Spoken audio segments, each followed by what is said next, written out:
Twinkies and Chevys, what a great combination. When this world comes to an end, the only thing that will be left are Chevys and delicious cream-filled food. In a year of so many possible outcomes, I don't know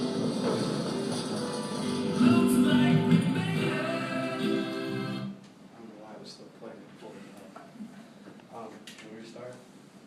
Okay. In a year of so many possible outcomes, Chevy's post-apocalyptic commercial appeals to the tradition of being a Chevy owner and incorporates humorous comedic assets into the never-ending controversy of the Mayan calendar's beliefs of the end of human life form. Chevy's Super Bowl commercial depicts a group of men who have made it through a devastation of mankind because of the vehicles they chose to drive. Unfortunately, one man was unable to survive due to his lack of judgment in car choices by driving the well-known competitor Ford's vehicles. In weeks leading up to the Super Bowl, as this commercial leaked onto the internet, many feuds occurred between Ford and General Motors corporations.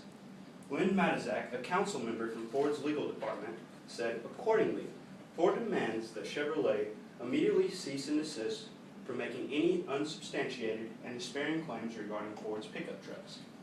Chevy Global Chief Marketing Officer responded to this assault by saying, "We stand by our claims in the commercial that the Silverado is the most dependable, longest-lasting, full-size pickup on the road.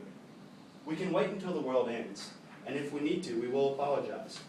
In the meantime, people who are really worried about the Mayan calendar coming true should buy a Silverado right away." This feud has brought extensive amounts of attention to the commercial in itself, but has marketed what General Motors really tried to instill in the audience's minds effectively. Chevy's Super Bowl commercial portrays a vehicle that is long-lasting and durable, even through a catastrophic disaster.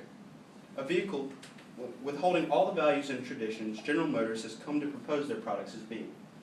The Chevrolet Corporation effectively broadens their audience by incorporating a group of men from all walks of life and all different ethnicities into an environment where their decisions in a dependable vehicle reward them in the ability to live.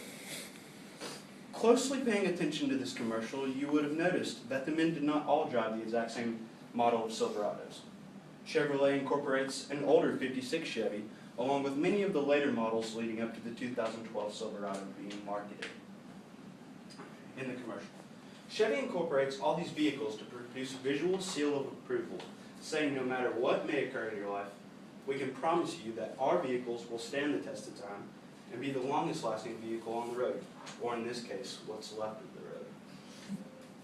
Tommy Carpenter, a columnist for Mediaite, said, Chevy's commercials seem to be promising its customers a short post-apocalyptic life, consisting of, at best, a diet of frog legs and Twinkies, and hours of fun keeping that dog at bay when the kibbles and bits run out.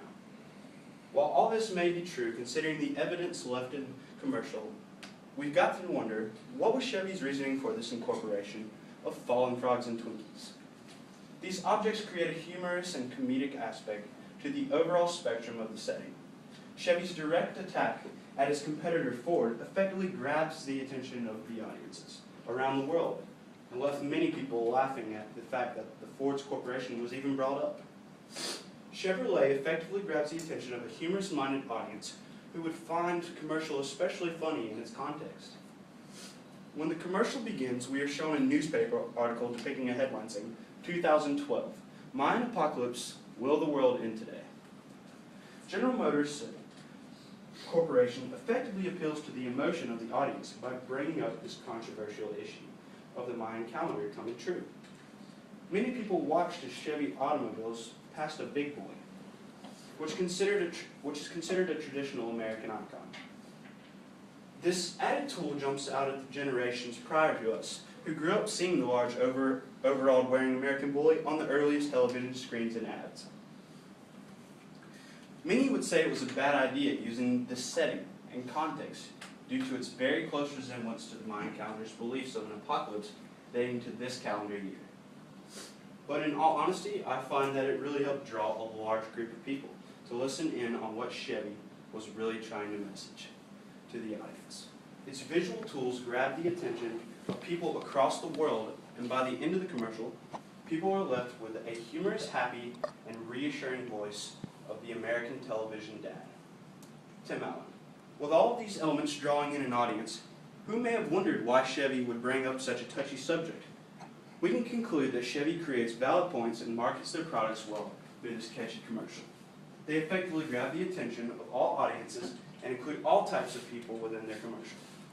The thought of a car that could withstand an apocalypse is complete nonsense, but does implement great ideas when an audience tries to figure out what Chevy was meaning. Dave Buss of Brand Channel says, and it finally begins to make sense, Chevy's year-old but struggling slogan, as Tim Allen intones, from the beginning of the week to the end of the world, Chevy runs deep.